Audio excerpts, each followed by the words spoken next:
उसका मकसद अपने नौजवानों को, अपने स्कूल के बच्चों को, सबको बताना कि हमारे नबी सल्लल्लाहु अलैहि वसल्लम की सीरत क्या थी, उनका रास्ता क्या था। सबसे पहले आपने एक चीज समझनी है कि उनको रहमतुल आलमीन क्यों कहते थे।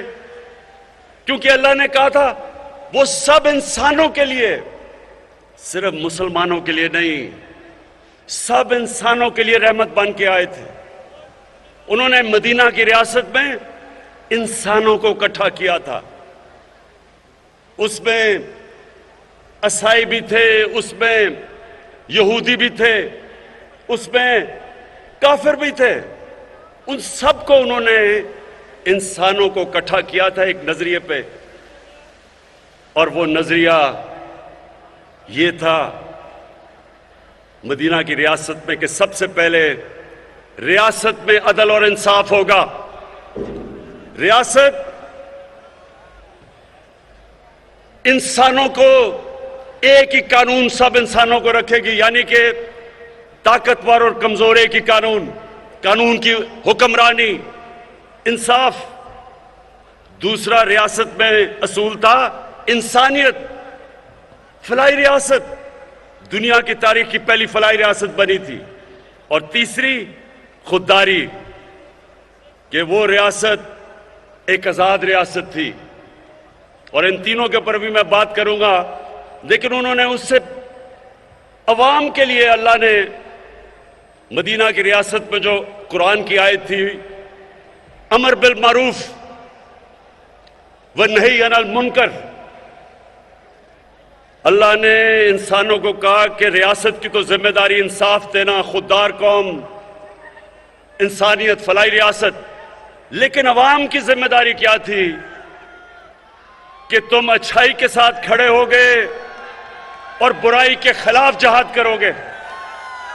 ये समझ जाएं कि अल्लाह ने इंसान को ये इजाजत नहीं दी थी कि एक तरफ बुराई हो रही हो और आप इंसान कहे जी कि मैं तो किसी की तरफ भी नहीं हूं।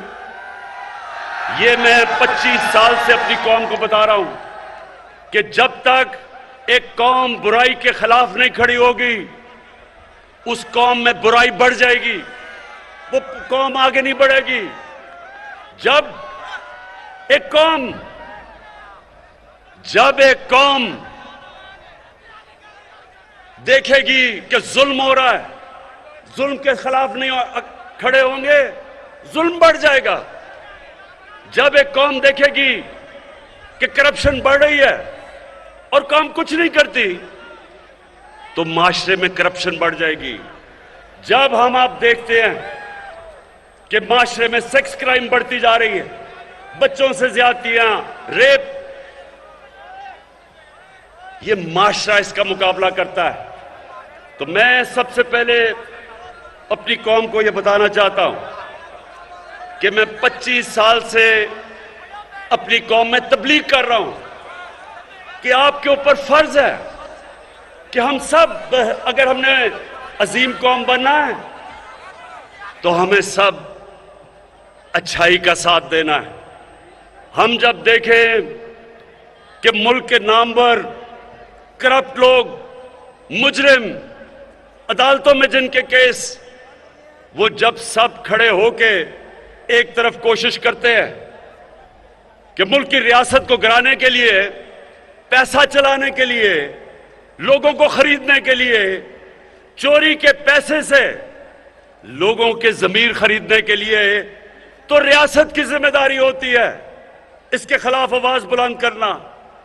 अवाम की जिम्मेदारी होती है, अदलिया की जिम्मेदारी होती है, इलेक्शन की जिम्मेदारी होती है।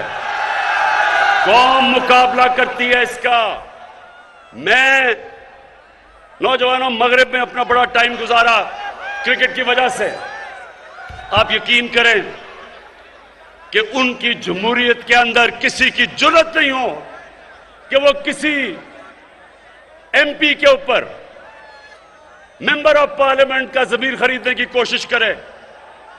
उनकी जुर्रत नहीं होती, ना एमपी की, मेंबर पार्लियामेंट की जुर्रत होती है बिकने की, क्योंकि उन्हें पता है कि वो माशरे में नहीं अपनी शक्ल दिखा सकेंगे। एक नौजवानों ये जरा गौर से सुने, ये सारी जिंदगी बातें आपको काम आएंगी। अमेरिका के अंदर एक बड़ा अमीर आदमी था, उसका नाम बर्नी मैडॉफ था। बहुत अमीर आदमी था, सारे बड़े बड़े लोग उसको जानते थे, फिल्म स्टार वगैरह सब जानते थे। वो करप्शन में पकड़ा गया। अब नौजवानों ये सुनो, उससे हुआ क्या। जब वो करप्शन में पकड़ा गया, उसके बड़े बेटे ने खुदकुशी की। उसका जो दूसरा बेटा था वो घर से ना निकला और अब घर बैठा बैठा ही मर गया बीमारी में। उसकी बीवी ने तलाक दी, उसकी बहन और उसके खामद ने खुदकुशी की। क्यों? क्योंकि उनको पता था कि माशरे में उनकी जगह खत्म हो गई। कोई घर नहीं उनको बुलाएगा, कोई उनके बच्चों से शादी नहीं करेगा। यह होता है खौफ। जब एक कौम अमर बिल मारूफ पे खड़ी होती है